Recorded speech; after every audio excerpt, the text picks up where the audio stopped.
మనకి పెళ్లి నగలు యూరోప్లో దొరుకుతాయి. ఆల్ ఓవర్ ఇండియా మనకి చాలా షోరూమ్స్ ఉన్నాయి కదా. ఆయా స్టేట్ స్పెషల్ జ్యువెలరీ ఇక్కడ తీసుకొచ్చాం. రాజస్థాన్ నుంచి పొల్కి, పంజాబ్ నుంచి Kundan, colourful Meenakari, enamel works లాంటివన్నీ తీసుకొచ్చి ఫ్లోర్ అంతా నింపేశాం. అయితే ఇంకేమమ్మా, లక్ష్మీ పెళ్లి నగరాన్ని మూడకోణం తీసుకున్నాం. Kalyan jewellers muhurat wedding floor ఇప్పుడు పని చేస్తున్నది. కీళ్ల నొప్పులతో బాధపడుతున్నారా? థైరాయిడ్ సమస్యతో సతమతమవుతున్నారా? సంతానలేమి సమస్యలకే చక్కటి వైద్య పరిష్కార మార్గం అందిస్తోంది డాక్టర్ కేర్ హోమియోపతి.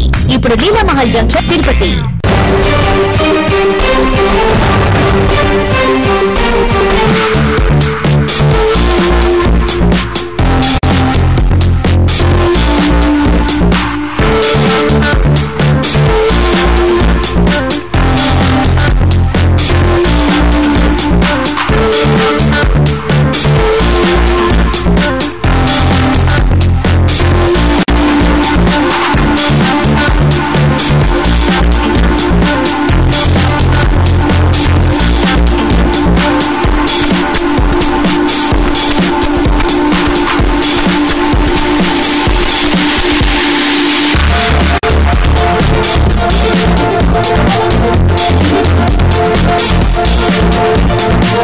నమస్తే, రియల్ ఎస్టేట్ పల్స్ కార్యక్రమానికి స్వాగతం.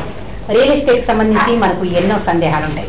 మరి అలాంటి సందేహాలన్నీ కూడా తీర్చేందుకు మన స్టూడియోకి విచ్చేశారు ప్రముఖ రియల్ ఎస్టేట్ విశ్లేషకులు మిస్టర్ ఎన్ఆర్ రావు గారు. మరి వారితో మాట్లాడి మరిన్ని విశేషాలు తెలుసుకుందాం. నమస్తే అండి. నమస్తే. మనం టెక్నికల్ గా ఏదైనా మార్పులు చేయదలుచుకుంటే అవి కూడా ఇందులో రాయాల్సి ఉంటుంది.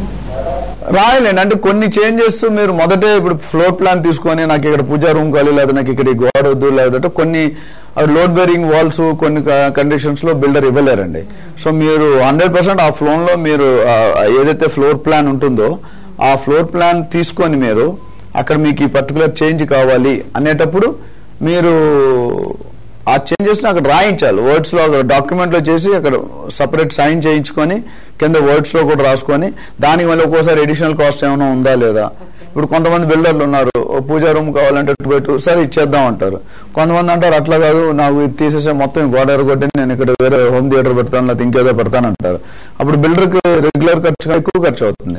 ఆ ఖర్చు ఉంటే మీరు చేంజెస్ ముందు సూచించినప్పుడు అంటే వాళ్ళకి ఇండికేట్ చేస్తే వాళ్ళు చెప్తారు ఓకే ఇది నేను చేయగలుగుతాను, ఇది నేను చేయలేను. కొంతమంది షెల్ఫ్స్ కావాలంటారు, కొంతమంది షెల్ఫ్స్ వద్దంటారు. సో షెల్ఫ్స్ అనేది కూడా చాలా కాస్ట్లీ అఫేర్. సో మీరు ఏ చేంజెస్ కావాలన్నా ఫస్ట్ టెక్నికల్ గా అది పాసిబిలిటీ ఉందా లేదా అన్నది ఒక ఫ్యాక్టర్, రెండోది ఫ్రీగా చేయగలమో కాస్ట్ తీసుకోవాలనేది రెండో ఫ్యాక్టర్. సో రెండు క్లియర్ గా మెన్షన్ చేసుకోవాలి. అలాగే ఎలక్ట్రిసిటీ, వాటర్, డ్రైనేజ్ వీటి గురించి కూడా మనం దీంట్లో ముందుగానే కంపల్సరీ ఉండాలి. అంటే మనకి సపరేట్ మనకి మీటర్ ఉంటుంది ఈచ్ ఫ్లాట్ వైజ్ అయితేనే ఇల్లు అయితే గేటెడ్ కమిటీలో కానీ. ఎందుకంటే మొత్తానికి ఒక బిల్లు ఉంటుంది, మనకి సపరేట్ బిల్లు ఉంటుంది. సో ఇండివిజువల్ గా మన ఎన్ని అంటే ఇప్పుడు కొంతమంది సింగల్ నార్మల్ చిన్నవి 15 లక్షలు 20 లక్షలు 10 లక్షల ఫ్లాట్లు కూడా అమ్ముతాయి. మీరు ఇంటూ చిన్న దూరంగా పోతే అందులో మీకు అంత హాట్ వాటర్, కోల్డ్ వాటర్ అనే ఫెసిలిటీస్ ఉండవు, చిమ్నీ ఫెసిలిటీస్ ఉండవు, చిన్నది ఏదో ఇస్తాడు. సో అక్కడ మీరు క్లియర్ గా ఇప్పుడు సిటీస్ లో ఇప్పుడు ఏంటంటే అందరూ హాట్ వాటర్ అనేది నార్మల్ అయిపోయింది. మళ్ళీ షవర్ తర్వాత ఇంకా గ్లాస్ క్యూబికల్స్ ఇవన్నీ చాలా ఉన్నాయి. సో డెఫినెట్ గా మీరు టైల్స్ కూడా రకరకాల యాంటీ స్కిట్ టైల్స్ అని వస్తున్నాయి. సో ఏదైనా సరే మీరు ఫస్ట్ ఈ ప్రాపర్టీ ఎలాంటిది అంటే ఇది ఒక పెళ్లిలాగండి, ఏది మర్చిపోయినా ఇబ్బంది మనకే. ఎందుకంటే అప్పుడు మీరు చెప్పలేరు కదా అంటారు. ఇప్పుడు అబ్బాయి వాళ్ళు ఏదైనా అడిగారు అనుకోండి, మీరు పెళ్లిలో మీది మాట అడగలేరు కదా అంటే వాళ్ళు ఏమంటే మీరు ఇస్తారు కదా అని మేము అడగలేదు అంటారు. ఇప్పుడు సారీ అంటారు, సార్లు ఏమేమి ఇస్తారు ఎవరు తెలుసు. మెచ్యూరిటీ ఉన్న వాళ్ళు కొంతమంది అడగరు, but there are some people who try to make. అట్లనే ఇక్కడ కూడా మీరు అజంప్షన్ అండ్ ప్రిజంప్షన్ వెళ్ళకూడదండి. మీరు క్లారిటీ మీకేం కావాలి, వాళ్ళు ఏమి ఇస్తారు. జనరల్ గా builders are very clear. Corporate establish builders అయితే మాత్రము they are going to be very specific. వాళ్ళు బ్రోచర్ ఇస్తారు, వాళ్ళు స్పెసిఫికేషన్ ఇస్తారు, అందులో మీకు క్లారిటీగా ఉండాలి. ఓకే ఇవన్నీ మీకు దీనికి తప్ప ఇంకా అడిషనల్ ఏమైనా కావాలా. కొంతమంది ప్లగ్ పాయింట్స్ ఎక్కువ కావాలంటారు ఎలక్ట్రిసిటీ, కొంతమంది అంటారు నాకు 2 ఫ్యాన్లు ఎక్స్ట్రా ఉన్నాయంటారు, లేకపోతే కొంతమంది నాకు ఇక్కడ ఇంకో గేజర్ కావాలంటారు, అది ఇక్కడ కంప్యూటర్స్ నాకు 4 ఉన్నాయి, కమర్షియల్ అయితే నాకు 4 కంప్యూటర్. సో అవన్నీ కూడా వైరింగ్ అవన్నీ కాస్ట్ అవుతాయి. కొంతమంది ఏసీస్ కి చేసేయమంటారు, ప్రొవిజన్ కాపర్ ట్యూబ్స్ అవన్నీ కాపర్ పైపింగ్ అంతా. అది మనం అనుకున్నంత సింపుల్ కాదు, చాలా డబ్బుతో కూడిన పని. సో ప్రతిదీ కూడా మీరు రాయాలండి. అలాగే మరి అనుకున్న టైంకి మనకు బిల్డర్ ప్రాపర్టీ ఇవ్వకపోతే మనం ఏం చేయాలి, ఎలా ప్రొటెక్ట్ అవుతాం మనం? అంటే బిల్డర్ ఇవ్వకూడదు అదే అండి, ఇందాక అనుకున్నప్పుడు ఏం రీజన్ వాళ్ళు ఇవ్వలేకపోతాడు అనేది ఒకటి పరిశీలించుకోవాలి. దెన్ మీరు రెండోది ఏంటంటే ఆయన డెలివరీ చేయకపోతే సరైన టైంలో కంప్లీట్ చేయకపోతే మీకు ఒక పెనాల్టీ క్లాజ్ ఇప్పుడు ఇన్సిస్ట్ చేస్తున్నారు రేరా వారు. You can directly approach RERA కొత్త ప్రాజెక్ట్స్ అయితే. అంటే ఇట్లా ఈ బిల్డర్ మాకు ఇంత చెప్పాడు ఇంత, ఇప్పుడు వాళ్ళు they will come in to picture and legal గా కూడా మీరు బైండింగ్ ఉంటుంది. ఇన్ని రోజుల వరకు ఇంత ఇస్తాం, ఇంత ఇవ్వకపోతే ఇంత రెంట్ కడతామనో లేకపోతే ఇంత ఇంట్రెస్ట్ కడతామనో ఒక ఫ్యాక్టర్ అనేది రాసుకుంటారండి.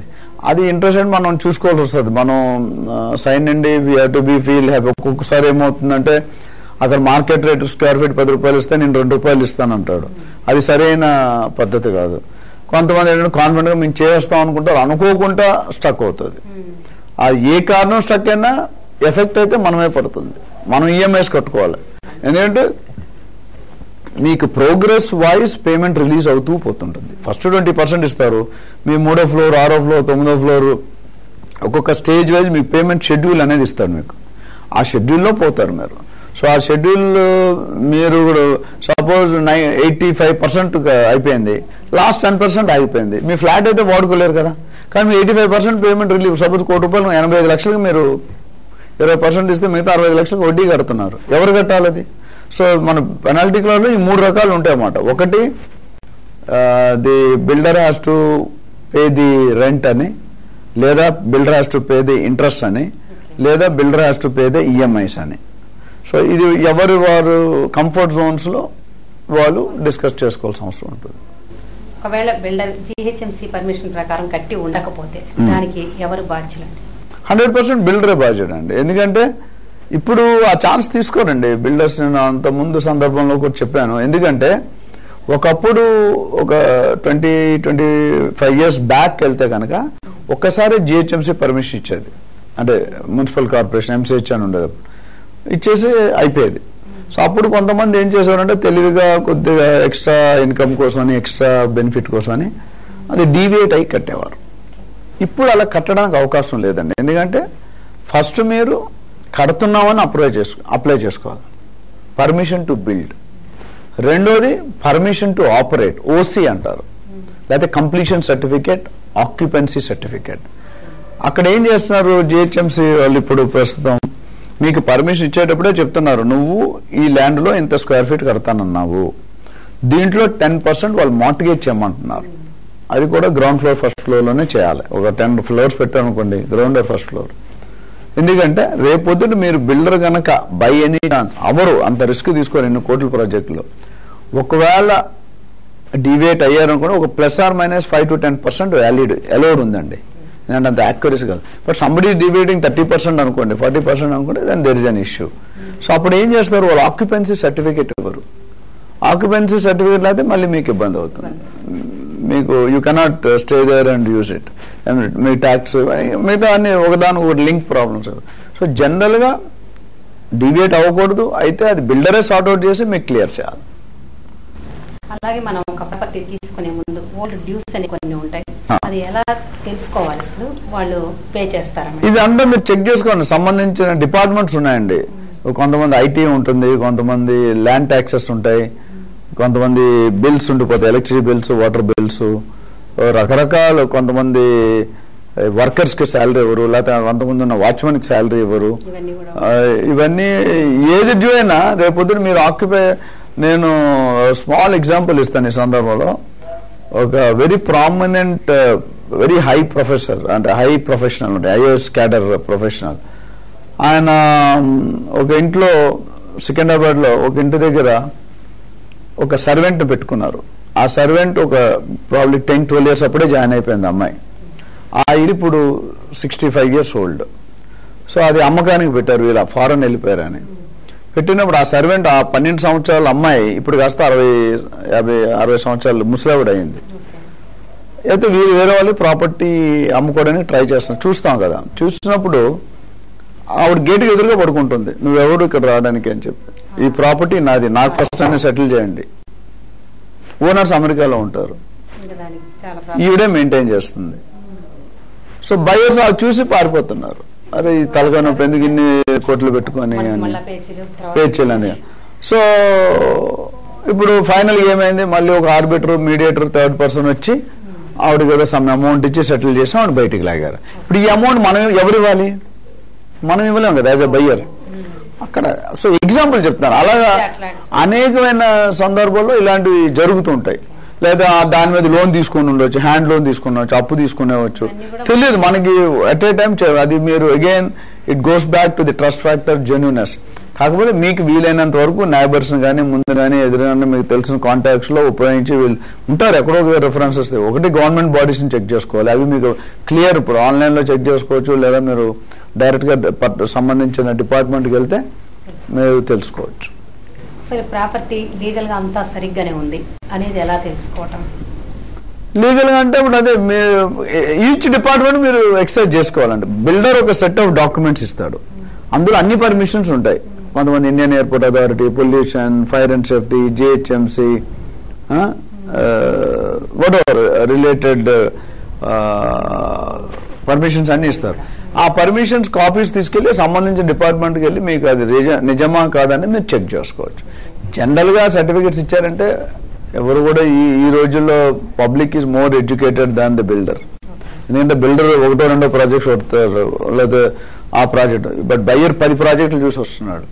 సో ఈ ఆల్సో హ్యావ్ జనరల్ ఒక బిల్డర్ గురించి ఇంకో బిల్డర్ ఏదైనా నెగిటివ్స్ ఉంటే ఆటోమేటిక్ మార్కెట్లో స్ప్రెడ్ అయిపోతుంది. మనం ఎన్నో న్యూస్లు చూస్తున్నాం, ఎక్కడైనా డిలే అయినా లేదా స్కామ్ అయినా.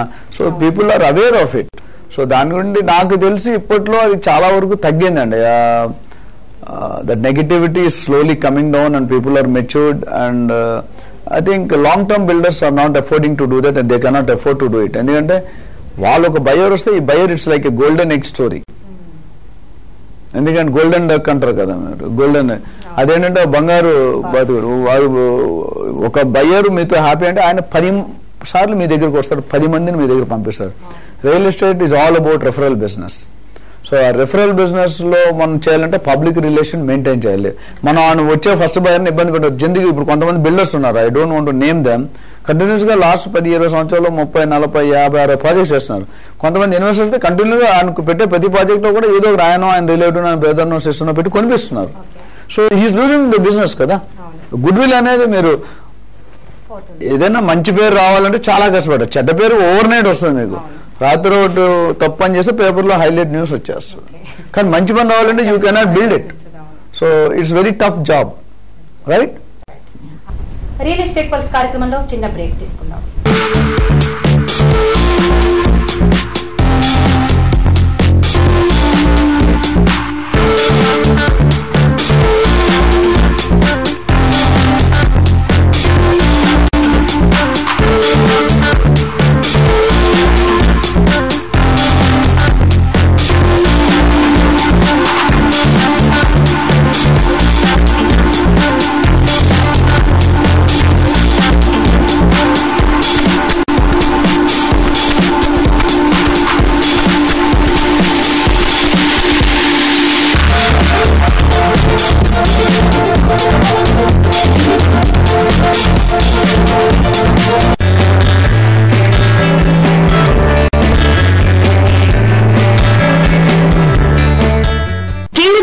బాధపడుతున్నారా? థైరాయిడ్ సమస్యతో సతమతమవుతున్నారా? సంతానలేమి సమస్యలకే చక్కటి వైద్య పరిష్కార మార్గం అందిస్తోంది డాక్టర్ కేర్ హోమియోపతి. ఇప్పుడు Leelamahal junction, Tirupati. Metro TV Suryachandra ఆడుతా అందంగా mega dance show. Doctor lion A Vijay Kumar గార్ల ఆశీస్సులతో western dance, folk dance, Kuchipudi, Bharatanatya ప్రదర్శనలలో మీరు కూడా పాల్గొనాలనుకుంటున్నారా? అయితే ఎందుకు ఆలస్యం? Contact Mohan Chandra, metro TV programme director. Cell number 9395544603, 7989955783.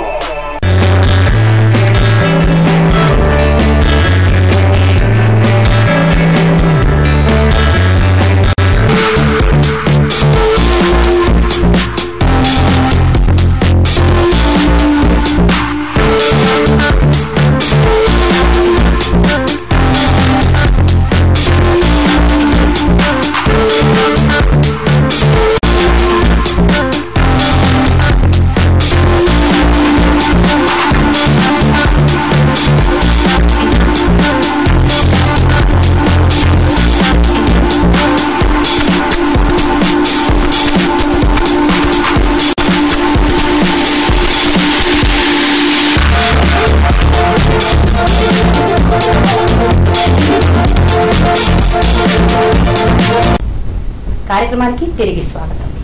అలాగే ఏదైనా ప్రాపర్టీ కొనుగోలు చేసేటప్పుడు పబ్లిక్ గా ప్రకటిస్తుంటాం మనం, పలానా ప్రాపర్టీ మనం పబ్లిక్ నోటీస్. అవును, అది ఏ టైంలో ఇవ్వాల్సి ఉంటుంది?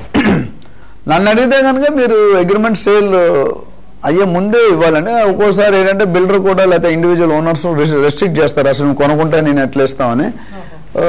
సో బాగా క్లాస్ పెట్టుకోవాలి. అంటే కొంతమంది ఇస్తారు ఓపెన్ గా, కొంతమంది అబ్జెక్ట్ చేయొచ్చు. అబ్జెక్ట్ చేసేటప్పుడు మీరు మరీ కేర్ఫుల్ గా ఉండాలి. సో మీరు అగ్రిమెంట్ ఆఫ్ సేల్ నన్ను అడిగితే పాసిబిలిటీ ఉంటే మీరు ముందే ఇచ్చుకోండి, తర్వాత రిస్క్ ఉండదు. లేదు ఏదైనా కండిషన్ ఉంటే మీరు టోకెన్ అడ్వాన్స్ ఇచ్చేటప్పుడు మినిమం టోకెన్ అడ్వాన్స్ ఇచ్చి డాక్యుమెంట్ తీసుకొని ఆ డాక్యుమెంట్ వాళ్ళ డీటెయిల్స్ అన్ని పెట్టి survey number, plot number, area number అన్ని పెట్టి మీరు అడ్వర్టైజ్మెంట్ 15 రోజులు పెట్టుకుంటే మేజర్ లీడింగ్ న్యూస్ పేపర్స్ లో ఇస్తే కనుక ఎవరైనా దానికి సంబంధించి చేసినట్టయితే మీరు క్లారిఫికేషన్ తీసుకోవాలండి. చేసే అవకాశం ఉంది, ఏదని చెప్పలేము.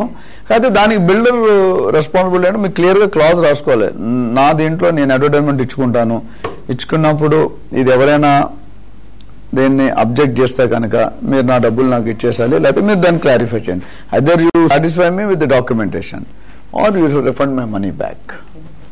ముఖ్యంగా మరి సేల్ అగ్రిమెంట్ టైంలో మనం ఏమేమి డాక్యుమెంట్స్ కలెక్ట్ చేసుకోవాలి? సేల్ అగ్రిమెంట్ టైంలో డాక్యుమెంట్స్ అనేవి చాలా ఒక పెద్ద లిస్టే ఉంటుందండి. ఎందుకంటే అది ఒక లిస్టు కంపల్సరీ మీకు అంటే చెక్ చేసుకోవాల్సి ఉంటుంది. ఫస్ట్ మీరు మెయిన్ గా చూసుకుంటే GPA, general power of attorney from the landlord or development agreement అంటారు. దానికి సంబంధించిన సేల్ డీడ్.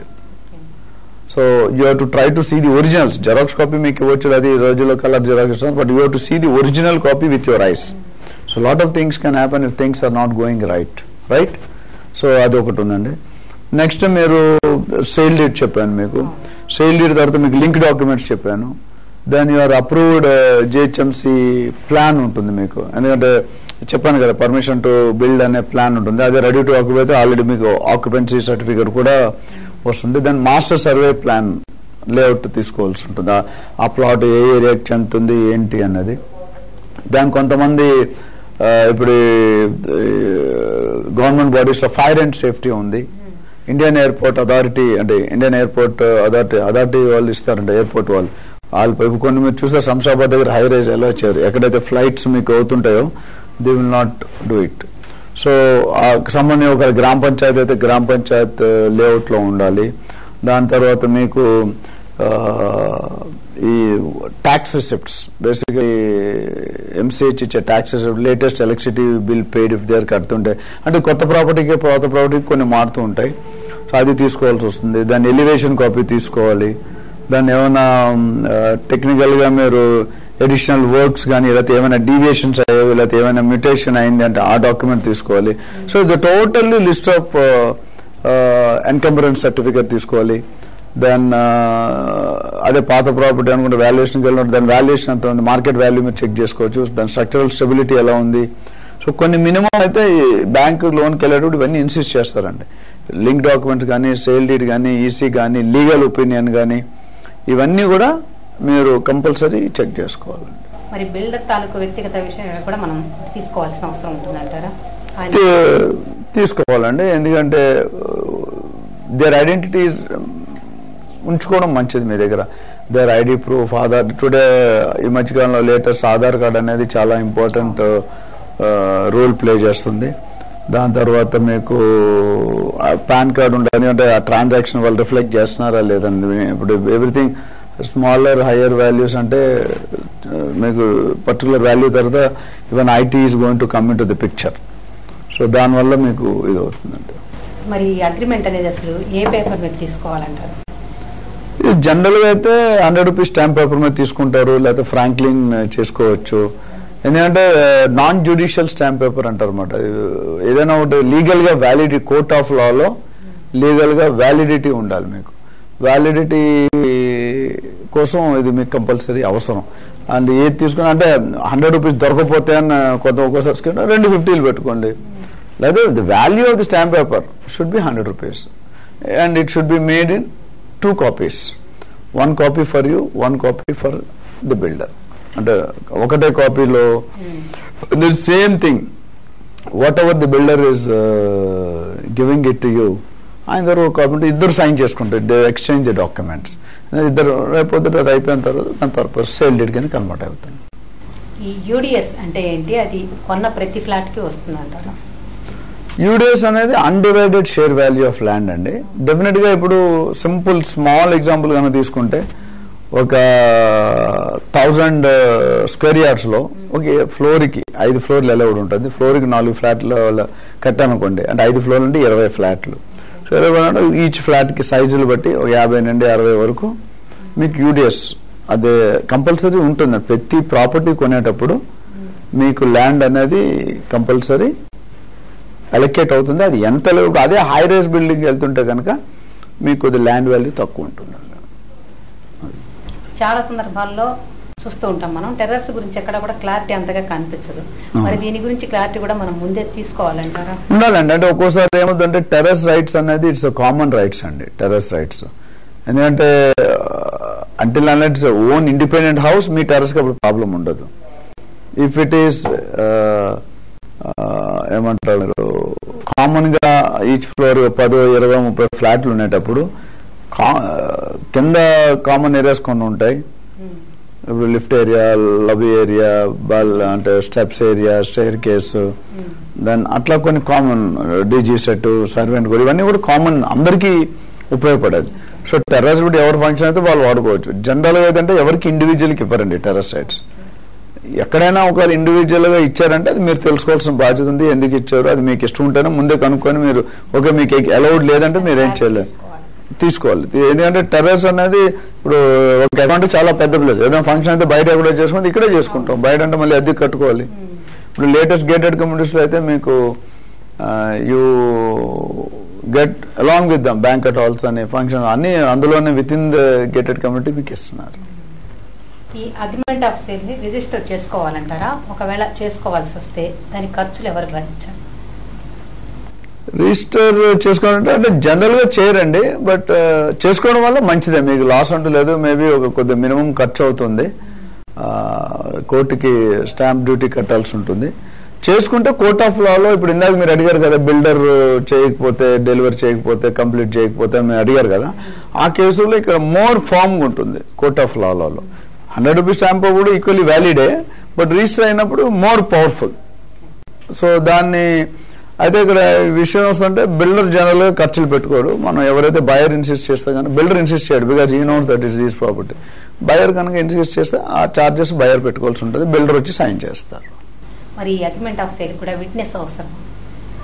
దేనికైనా మీరు ప్రాపర్టీ ట్రాన్సాక్షన్ చేసినప్పుడు విట్నెస్ ఇస్ ఎ మస్ట్ అండి. ఎందుకంటే వీ డోంట్ నో, విట్నెస్ ఉన్నందువల్ల మీకు మంచిదే కానీ చెడు అయితే జరగదు. మీకు tomorrow it's prove that this has been sign నా ప్రెసెంట్, అంటే కొనే వ్యక్తి అమ్మే వ్యక్తి నాకు తెలుసు లేదా ఎవరో ఒకరు తెలుసు. ఇప్పుడు అందుకనే జనరల్ గా బయర్ తరపు నుండి ఒకరు, సెల్లర్ తరపు నుండి ఒకరు, 2 విట్నెస్లు ఉంటాయి, పెడతారు. పెట్టినప్పుడు రేపు పొద్దుట ఇన్ ఫ్యూచర్ ఏదైనా ఒపీనియన్ డిఫరెన్స్ వస్తే these people also will be called and asked and probably they try to settle the case. ఇదే ఈ రోజు రియల్ ఎస్టేట్ పల్స్ కార్యక్రమం. మరో కార్యక్రమంలో మళ్ళీ కలుద్దాం. అంతవరకు సెలవు, నమస్కారం.